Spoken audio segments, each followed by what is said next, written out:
existir, en tus manos está. Desde el momento en que despierto hasta el anochecer, yo cantaré de la bondad de Dios.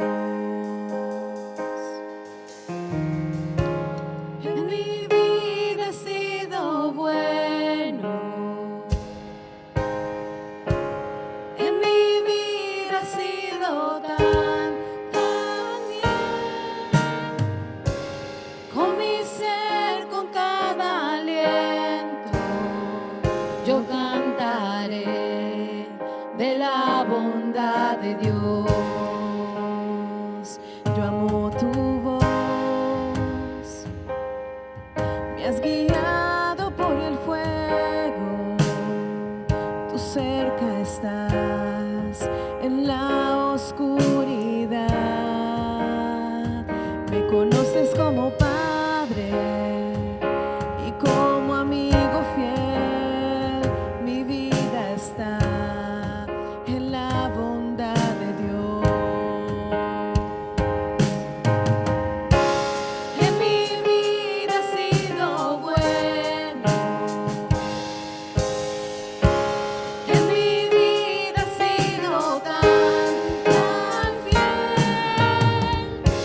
Con mi ser, con cada aliento, yo cantaré de la bondad de Dios. Tu fidelidad sigue persiguiéndome, tu fidelidad sigue persiguiéndome. Todo lo que soy te lo entrego hoy, a ti me rendiré. Tu fidelidad sigue persiguiéndome, tu fidelidad sigue persiguiéndome, tu fidelidad sigue persiguiéndome. Todo lo que soy te lo entrego hoy, a ti me rendiré. Tu fidelidad sigue persiguiéndome. En mi vida ha sido bueno, en mi vida ha sido tan fiel. Con mi ser, con cada aliento, yo cantaré de la bondad de Dios. En mi vida ha sido bueno, en mi vida ha sido tan fiel. Con mi ser, con cada aliento, yo cantaré de la bondad de Dios. Yo cantaré de la bondad de Dios.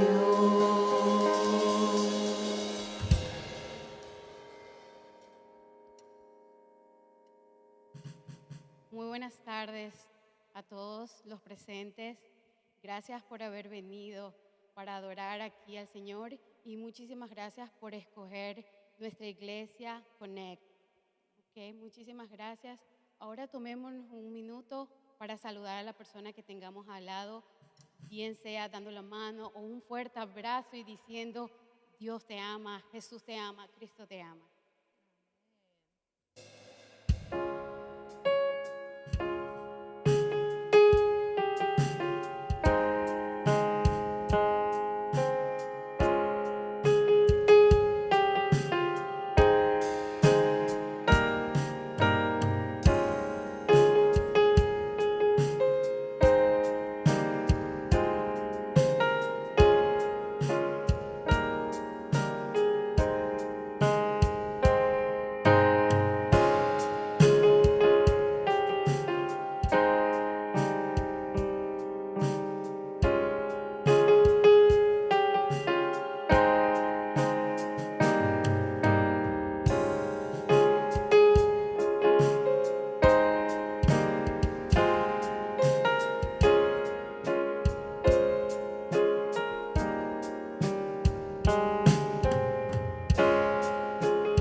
Amén. Dios ha sido bueno con nosotros y su palabra dice que Él nos amó y nos eligió aún antes de la creación del mundo. Así que en ese gozo y en ese amor que Dios nos da, vamos a seguir adorándolo porque Él nos eligió a nosotros. Amén. Amén.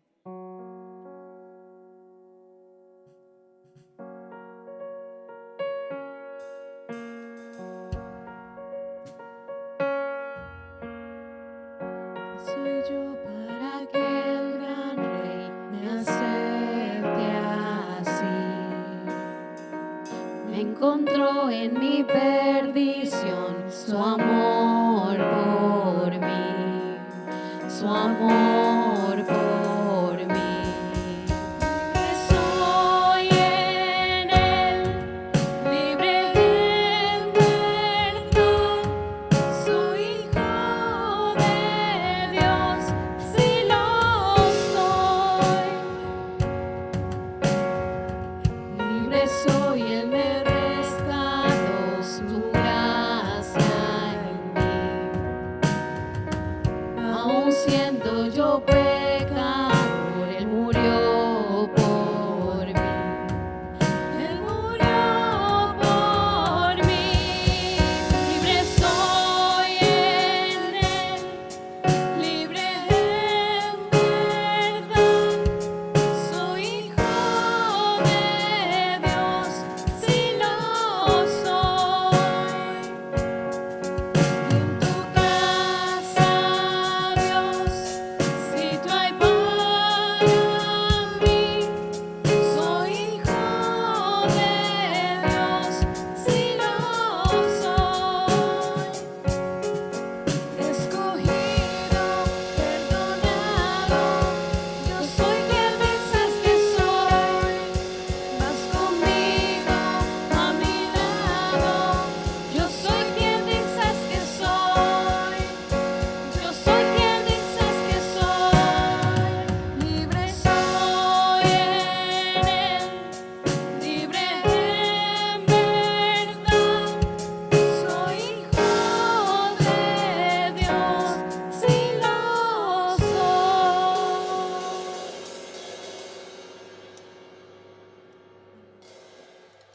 Gracias, Señor. Gracias te damos por este momento, Señor, que nos permites adorarte, que nos permites exaltar tu nombre, Señor.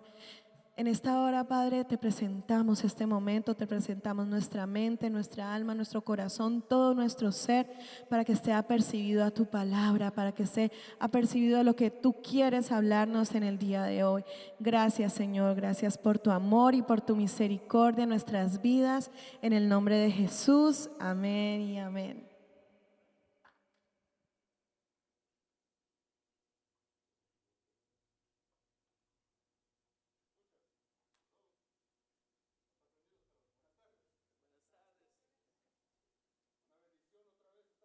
Este domingo, ahí estamos. Ahora no tengo que gritar. Todavía voy a gritar, pero una bendición de estar aquí otra vez en la casa de Dios con ustedes para poder meternos en la Escritura, aprender lo que dijo el Señor y poder seguir creciendo más cerca en Él para que podamos reflejar su semejanza. Amén. Entonces, el domingo pasado estábamos en los versículos, ya se me olvidó cuáles, pero terminamos en el versículo 44 y ya vimos el gran milagro de Lázaro. Por fin llegó el milagro de Lázaro, que Jesús se fue a la tumba y de ahí llamó a Lázaro por nombre, como entendimos y aprendimos el domingo pasado, que el Señor nos llama por nombre, ¿verdad? Por ejemplo, llamó a María por nombre cuando le dijo a Marta que ve. No le dijo en la Escritura, pero como Marta fue hacia María diciéndole que te llama el Señor, podíamos entender que Él le dijo, ve a buscar a tu hermana, yo la quiero aquí. Entonces aprendimos que Él no es que quiere que estemos con nosotros o desea que estemos ahí o como es un deseo que nunca se va a cumplir. Él nos llama por nombre porque Él sabe que vamos a responder cuando nos llama. Y de ahí pudimos ver que también por la fe de Marta y la fe de María, todo trabaja por el bien. Aunque esté muy difícil, que ni se puede mover o se puede vivir en los días, Él trabaja todo por el bien de los que aman a Él. Amén. Y hoy vamos a continuar en nuestra serie en el Evangelio de Juan, capítulo 11. Estamos en los versículos 45 hasta el 57. Pero antes de meternos, oremos para poder acercarnos al Señor. Amén. Padre nuestro que estás en el cielo, santificado sea tu nombre, Señor. Tú, Padre, estás sobre todo y tu nombre es poderoso, que nada es imposible para ti. Entonces, Señor, yo te pregunto y te ruego que las palabras que yo digo hoy, que no sean de mí, que tu Espíritu trabaja en mí para poder decir las palabras y los temas que toquen a tu pueblo, para que se puedan acercarte a ti más y más. Señor, te pregunto y te ruego que estés con nosotros, que tu voluntad sea hecha y no la de nosotros. En tu nombre, Jesús, oramos. Amén. Amén. Entonces, cada domingo, quise hacer cada domingo acordarles del propósito del libro de Juan. Y el propósito del libro de Juan, como siempre le estábamos diciendo, es para que creas que Jesús es el Mesías y que al creer tengas vida eterna. Lo más importante del propósito y lo primero que tiene que ocurrir es que tienen que creer que Jesús es el Mesías. De ahí, cuando crean, van a tener vida eterna. Pero ¿qué significa creer en Jesús? Porque conocemos que todos, a lo mejor todo el mundo conoce el nombre de Jesús, pero realmente no creen en su nombre. ¿Qué significa creer en el nombre de Jesús? Bueno, un modo de creer en Jesús es conocer de cuando cuando recibimos la salvación del Señor y nos ponemos en la fe cristiana. Sabemos que dice el apóstol Pablo en Romanos 12:1: por tanto, hermanos, les ruego por las misericordias de Dios que se presenten sus cuerpos como sacrificio vivo y santo, aceptable a Dios, que es el culto racional de ustedes. Entonces, cuando creemos a Jesús, cuando vamos antes de Él y nos arrodillamos y nos arrepentimos de nuestros pecados, podemos decir que nuestras vidas es un sacrificio vivo y santo. ¿Qué significa eso? Todo lo que hacemos es para darle gloria al Señor. Todo lo que hacemos, cada categoría. Cuando vamos al trabajo, cuando vamos a hacer compras, cuando estamos creciendo nuestra familia, todo va a ser para darle gloria al Señor. Todo. De ahí continúa el apóstol diciendo que no se adapten a este mundo, sino transfórmense mediante la renovación de su mente para que verifiquen cuál es la voluntad de Dios, lo que es bueno y aceptable y perfecto. Creyendo en Jesús también dice que debemos de transformarnos por dentro y también por fuera. Cuando estamos transformándonos, es de cambiar, que estamos viviendo en el mundo, pero no somos parte del mundo. No nos vamos a adaptar en el mundo, en la cultura o en la sociedad que están haciendo, que es contra de la palabra de Dios. Nos estamos transformando con la renovación de nuestra mente. ¿Cómo podemos renovar nuestra mente? ¿Cómo?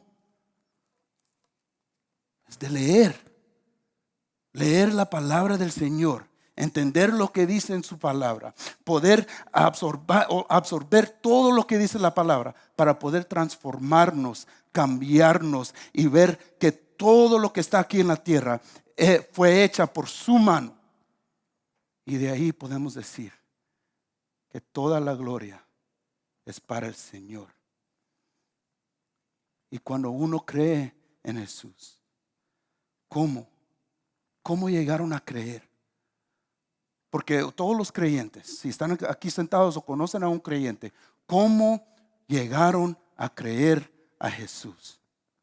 porque había un día que todos nosotros, yo también, que no creímos en Él, que estábamos viviendo una vida contra la palabra de Dios.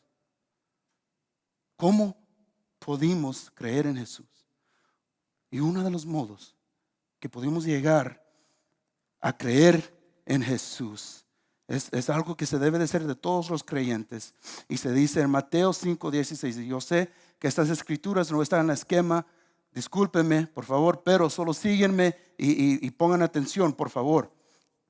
Uno de los modos que podemos empezar de creer en Jesús es que nuestra luz brille.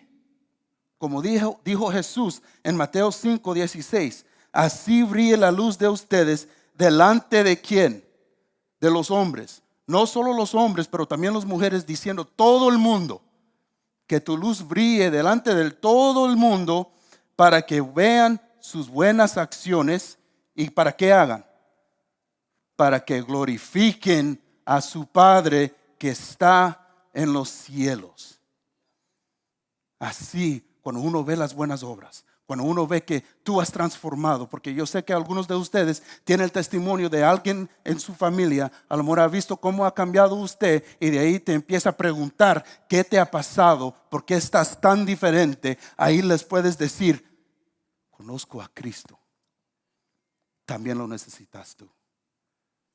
Ese es uno de los modos de poder empezar a creer en Jesús, ver a los creyentes brillando su luz delante de todos para que puedan creer en lo que Él ha hecho por ellos. Pero también, y en mi opinión, el más importante modo de poder llegar a creer en Jesús es oír la predicación del Evangelio. Oír la predicación de su palabra y lo que ha hecho por nosotros, porque Él ha ordenado los medios y los fines. En el libro de Romanos, capítulo 10, versículo 14, el apóstol Pablo, hablando a los romanos, les dice, pues la escritura dice, todo el que cree en Él no será avergonzado, porque no hay distinción entre judío y griego, pues el mismo Señor es Señor de todos, abundando en riquezas para todos los que le invocan. Porque todo aquel que invoque el nombre del Señor será salvo. Y de ahí él empieza a preguntar preguntas que no quiere respuesta, pero solo le quiere explicar cómo pueden llegar a invocar al Señor. Él dice, ¿cómo pues invocarán a aquel en quien no han creído? ¿Y cómo creerán en aquel de quien no han oído? Entonces está diciendo el apóstol Pablo, ¿cómo pueden creer en Él el que no han oído? Y si no lo han oído, no lo pueden invocar el nombre para llegar a la salvación. ¿Y cómo pueden empezar de oír? ¿Cómo pueden oír lo que dijo el Señor? ¿Cómo pueden empezar de invocar el nombre del Señor para poder llegar a la salvación? Es la pregunta que dice el apóstol Pablo. ¿Y cómo oirán si a ver quién les predique? Hay que ver la predicación de su evangelio para poder llegar a todos que crean que Jesús es el Mesías, para que podrán tener la vida eterna. Creyendo en Jesús y poder decir que Él es Señor de todo, invocarás el nombre del Señor y llegarás a la salvación. Y esta es la razón por la que está escrito este libro. Como dijo el apóstol Juan, este libro está escrito para que todos podrán creer que Jesús es el Mesías. Y dice que han escrito este libro con los milagros que ha hecho Jesús, pero hay más, una multitud que ha hecho Jesús, pero ningún libro en el mundo lo podrá obtener, porque ha hecho tantas obras para poder hacer que todos crean en Él. Amén. Y de ahí, oyendo la predicación del Evangelio, viendo la luz de los creyentes que brillen delante de todos, se deben preguntar a sí mismo, a ustedes, ¿qué hago ¿qué hago para poder obtener este agua de que estás hablando que me va a satisfacer la sed que tengo? ¿Qué hago para poder encontrar a este Señor que me va a ayudar a llegar a la vida eterna? ¿Qué puedo hacer? Cuando te preguntan eso, cuando llegan hacia ti diciendo, ¿qué tengo que hacer? Debes responder como respondió Pedro. Arrepiéntense y sean bautizados cada uno de ustedes en el nombre de Jesucristo para perdón de sus pecados. Cuando oigan el evangelio siendo predicado, cuando ven la luz de todos los creyentes brillando, ahí es cuando te pueden preguntar y tú les respondes, corre hacia el Señor. Haz como María, vete antes del Señor, arrodíllate y arrepiéntate. Es así como podemos creer que Jesús es el Mesías. Y con entender esto, con entender el propósito del libro de Juan, nos podemos continuar en la serie que tenemos. El libro de Juan, capítulo 11, versículos 45 hasta el 57. Por esto, muchos de los judíos que habían venido a ver a María y vieron lo que Jesús había hecho, creyeron en él. Ya vemos inmediatamente en el versículo 45, por esto muchos de los judíos que han venido a estar al par de María, al par de María y a Marta, todo lo que hizo Jesús lo vieron y creyeron inmediatamente. Otra vez hablando de la importancia que nuestra luz debe de brillar. Y siguiendo, pero algunos de ellos fueron a los fariseos y les contaron lo que Jesús había hecho. Entonces, los principales sacerdotes y los fariseos convocaron un concilio y decían, ¿qué hacemos? Porque este hombre hace muchas señales. Si lo dejamos seguir así, todos van a creer en él. Y los romanos vendrán y nos quitarán nuestro lugar y nuestra nación. Pero uno de ellos, Caifás, que era sumo sacerdote ese año, les dijo, ustedes no saben nada, ni tienen en cuenta que les es más conveniente que un hombre muera por el pueblo y no que toda la nación perezca. Ahora bien, no dijo esto de su propia iniciativa, sino que siendo el sumo sacerdote ese año, profetizó que Jesús iba a morir por la nación. Y no solo por la nación, sino también para reunir en uno a los hijos de Dios que están esparcidos. Así que desde ese día planearon entre sí matar a Jesús. Por eso Jesús ya no andaba públicamente entre los judíos, sino que se fue de ahí a la región cerca del desierto, a una ciudad llamada Efraín, y se quedó ahí con los discípulos. Estaba cerca la Pascua de los judíos, y muchos de la región subieron a Jerusalén antes de la Pascua para purificarse. Entonces buscaban a Jesús, y estando ellos en el templo, se decían unos a otros, ¿qué les parece? ¿Que vendrá la fiesta o no? Y los principales sacerdotes y los fariseos habían dado órdenes de que si alguien sabía dónde estaba Jesús, diera aviso para que lo prendieran. Es la palabra del Señor. Como dije, ya vemos inmediatamente de que debemos de hacer nuestra luz brillar, porque cuando Jesús hizo Lázaro que se resucitará, muchos, no todos, pero muchos empezaron a creer en él. Vieron este gran milagro que ha hecho Jesús y por fin creen en él. Pero de ahí vemos que algunos de ellos todavía no crearon. Se fueron hacia los fariseos. Y de ahí dijeron, ¿qué debemos ser? Porque si la popularidad de Jesús crezca, vamos a perder nuestro lugar y nuestra nación. Y cuando están hablando de nuestro lugar, están hablando del templo.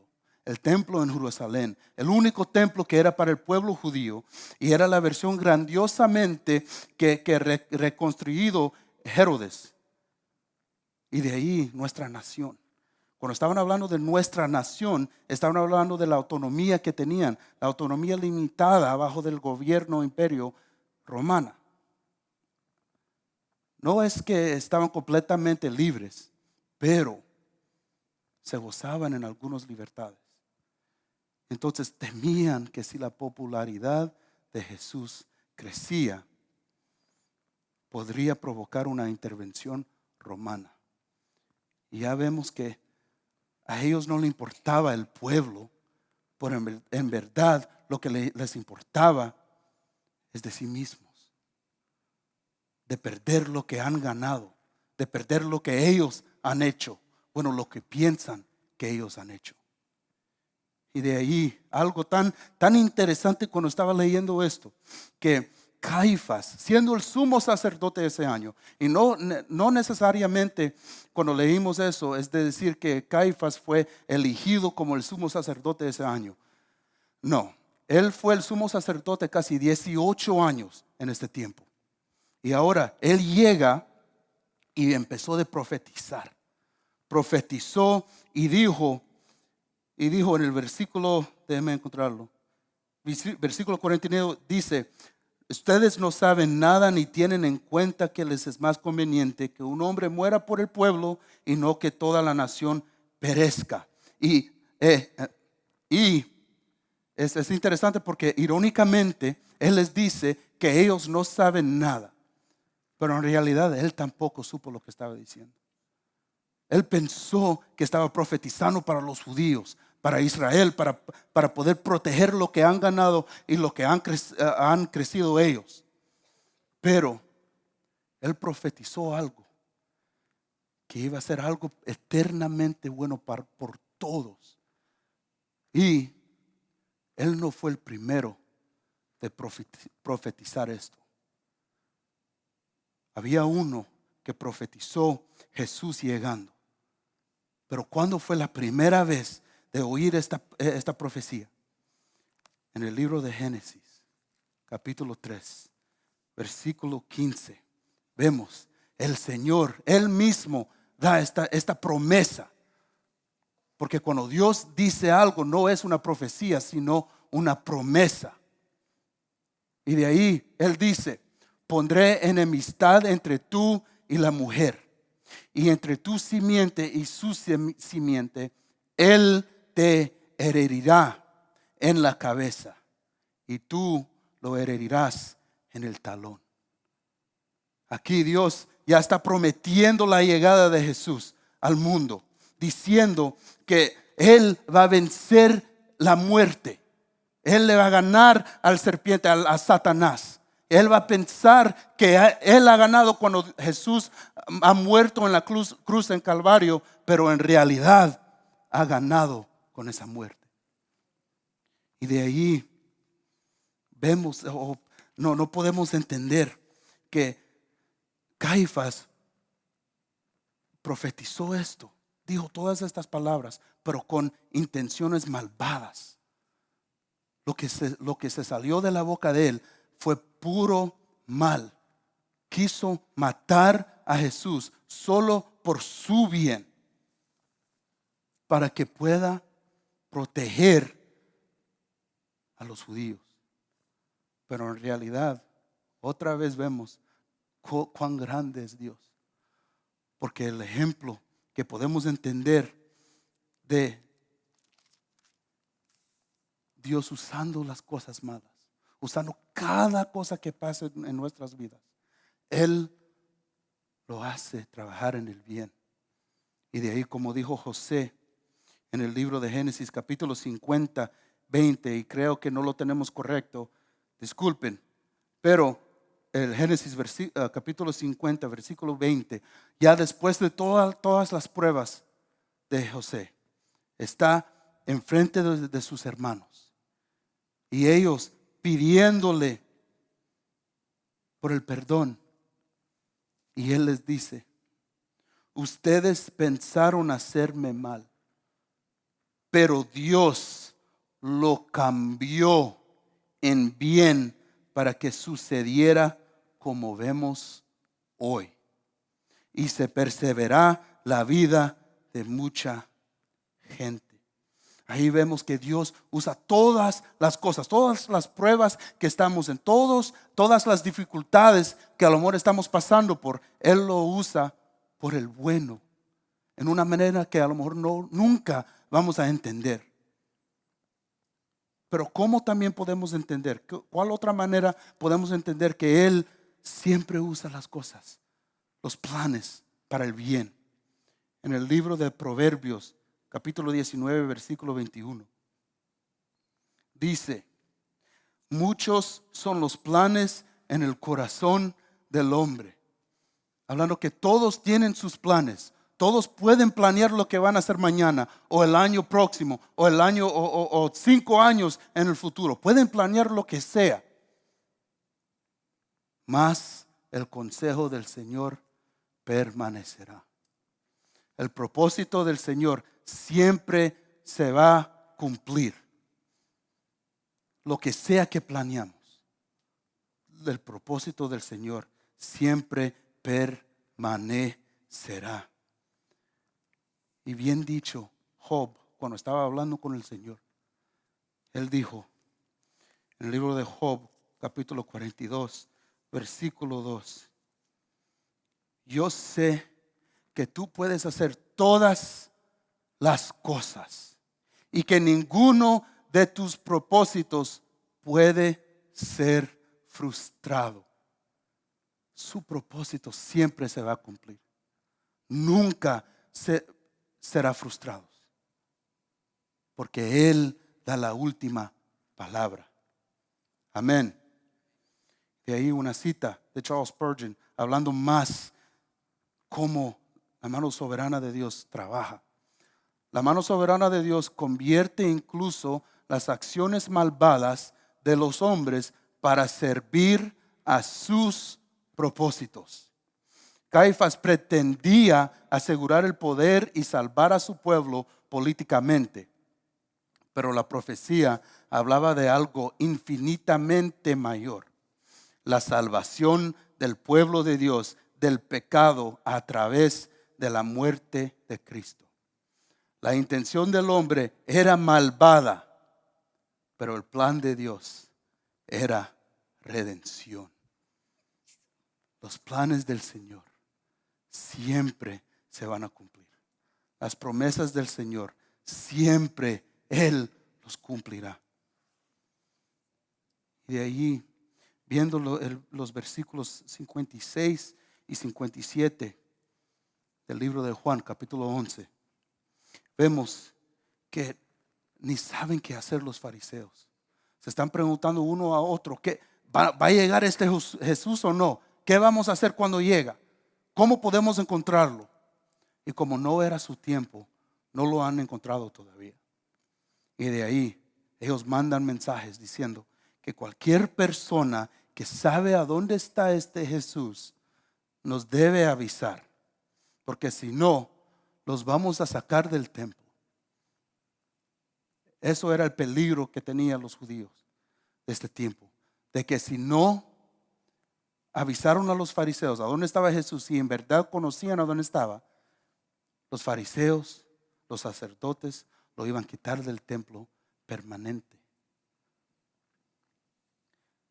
Y ahí vemos que el complot para matar a Jesús en realidad era la promesa que Dios ha hecho en el principio. Pero ¿cómo podemos aplicar lo que ahorita leímos a nuestras vidas? Bueno, el primero ya conocen, porque ya le dije como 5 o 10 veces. El primer punto es: tu luz debe brillar. todo lo que haces debe de glorificar a nuestro Padre que está en el cielo. Pero también conocemos que todas nuestras obras son, como dice la profeta Isaías en el capítulo 64, versículo 6, dice que y como trapo de inmundicia todas nuestras obras justas. Las obras buenas que hacemos nosotros no nos ganará nada. Porque son ¿qué? Como trapo de inmundicia. Las obras buenas que hacemos nunca nos ganará nada. Pero entonces, pastor, si nada de mis buenas obras, ¿por qué voy a hacer buenas obras? ¿Para qué? ¿Cuál es el propósito?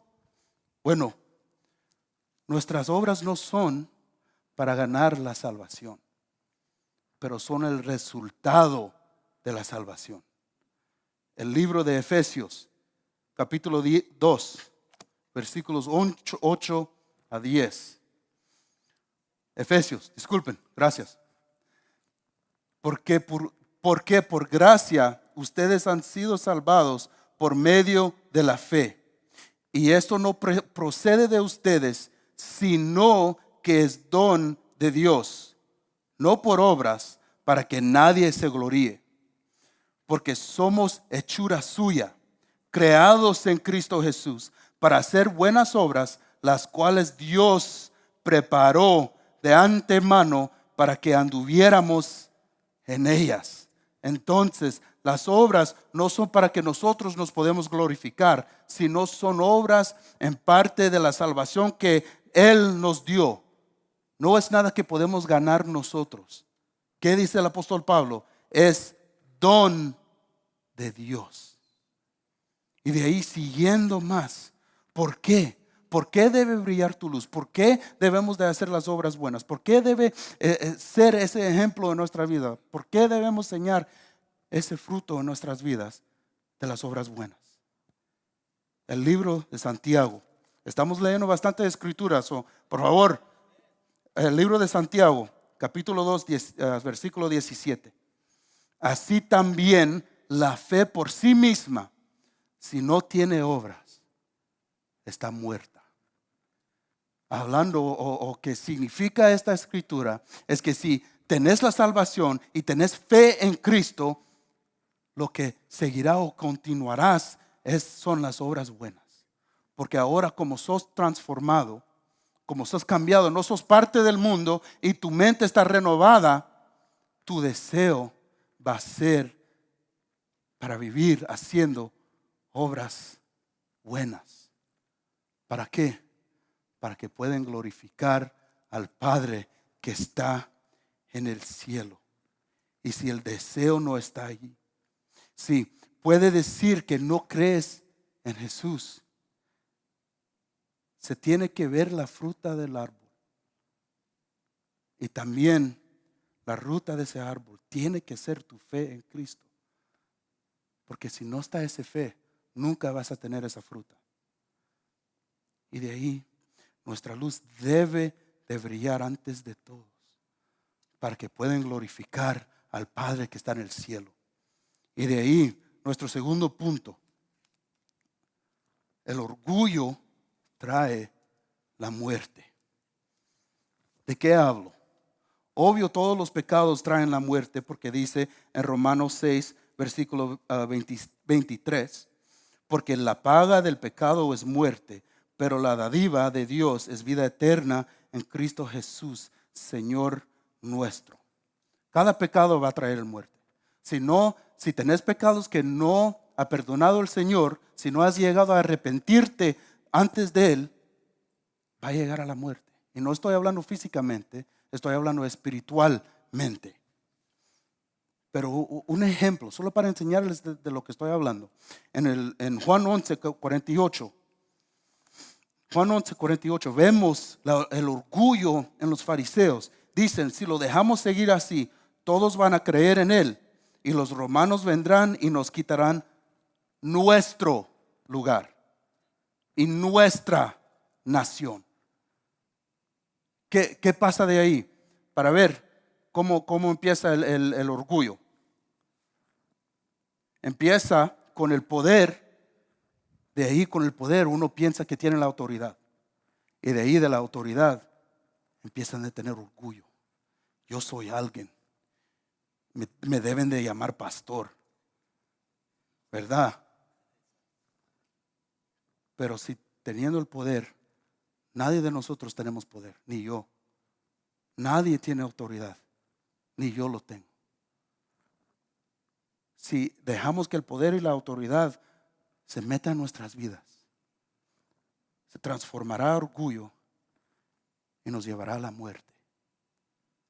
Como también los fariseos no pudieron ver a Jesús porque estaban llenos del orgullo. Y de ahí, para ya terminar, el punto 3, nuestro tercer punto es: Él murió por todos, no solo por una nación, ¿verdad? Juan 11:52. Y no solo por la nación, sino también para reunir en uno a los hijos de Dios que están esparcidos. ¿Cuáles son estos hijos de Dios? El Señor habló sobre estos hijos de Dios en el capítulo 10, versículo 16. Él dijo: tengo otras ovejas que no son de este redil.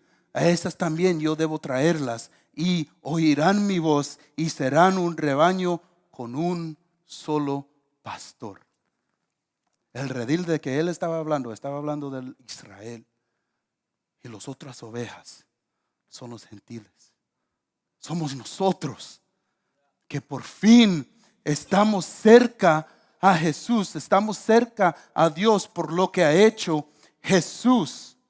Él murió para que nosotros pudiéramos recibir la salvación que el pueblo de Israel no aceptaba ni quería, porque estaban tan perdidos en su orgullo que no vieron la luz frente de ellos.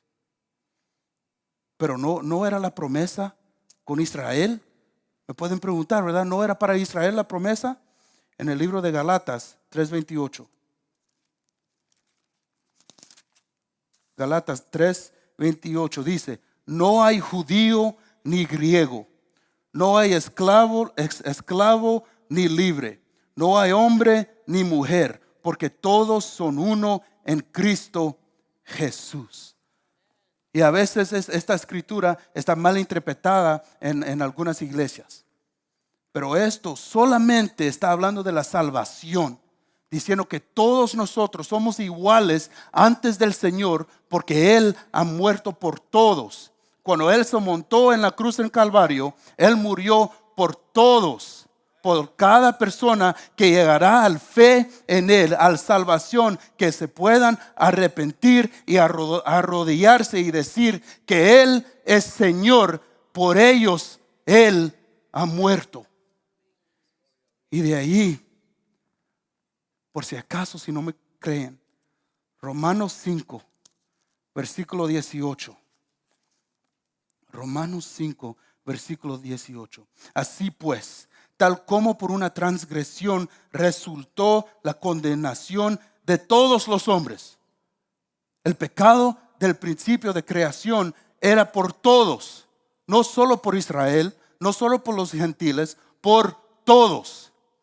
Y de ahí, ¿qué hizo Dios? Así también, por un acto de justicia, resultó la justificación de vida para los judíos, para los griegos, para todos los hombres, por todo el mundo. Nuestro Señor Jesús agarró mi pecado, agarró tu pecado. Se fue en la cruz en Calvario. Supo lo que iba a hacer.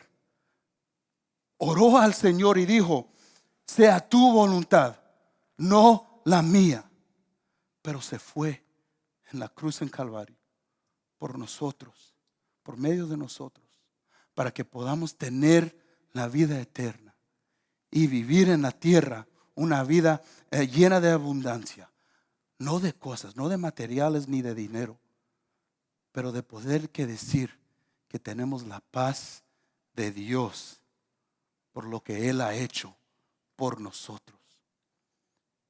Y si alguno de ustedes, yo creo que todos son creyentes, pero si alguno de ustedes todavía no creen en Jesús, o a lo mejor se están desviando del Señor, yo les ruego, yo no les pregunto y no les estoy diciendo, yo les ruego que lleguen antes del Señor.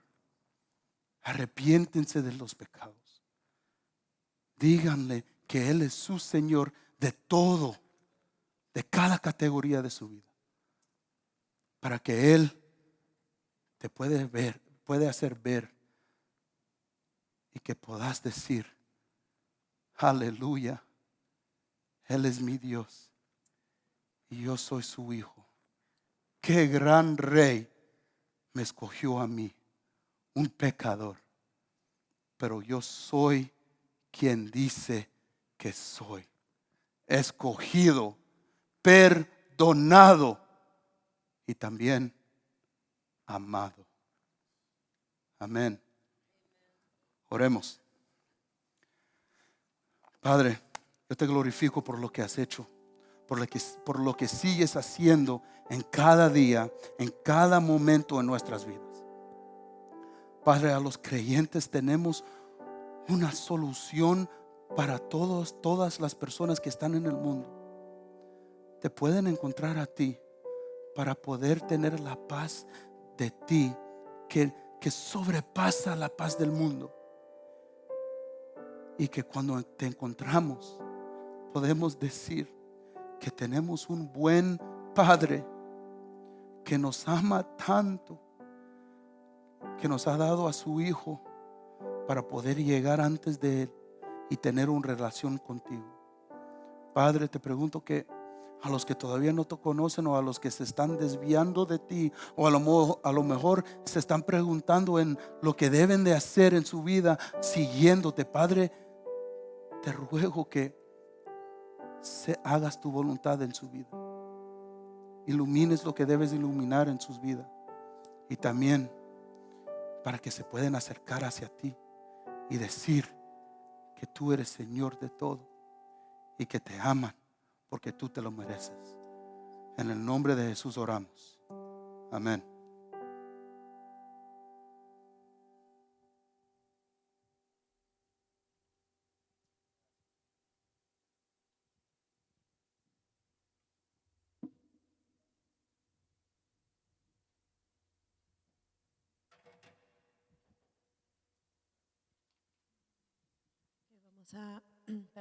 Vamos a adorar a Dios en este momento. Vamos a cantar y vamos a decir que Él es nuestro Dios, Él es el que nos eligió, como escuchábamos en su palabra, y vamos a levantarnos y adorar una vez más. Amén.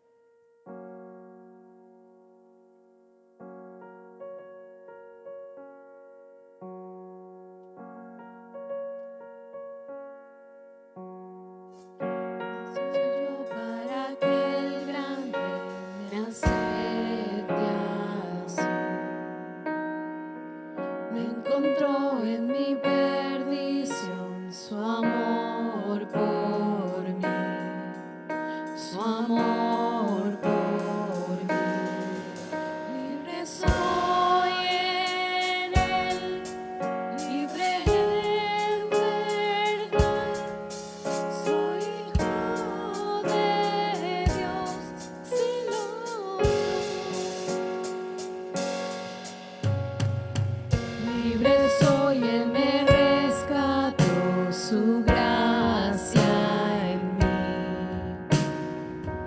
Aún siendo yo pecador, Él murió por mí. Él murió por mí. Libre soy en Él, libre en verdad. Soy hijo de Dios, si lo soy. En tu casa, Dios, si tú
Dios le bendiga. Le quería dar las gracias por acompañarnos hoy. Si es tu primera vez, pasa por la esquina de conexión para recibir un regalo. Te invitamos a llenar una tarjeta de conexión al salir. Por cada tarjeta completada, donaremos $5 a nuestra despensa de alimentos para Long Island. El pastor Eric se pondrá en contacto contigo personalmente. Para contribuir a la misión de Connect, puedes donar de la manera fácil y segura en connectnow.church/give. También puedes usar un sobre de ofrenda y depositarlo al salir. Únete a una clase de bautismo el miércoles de 16 de octubre a las 7 p.m. vía Zoom o el domingo 20 de octubre después del servicio de las 3:30 de la tarde. Inscríbete en nuestro sitio web. Este sábado, el 26 de octubre, de las 2 de la tarde a 5 de la tarde, tendremos nuestro festival de otoño con actividades para toda la familia. No te lo pierdas. Gracias y que Dios lo bendiga.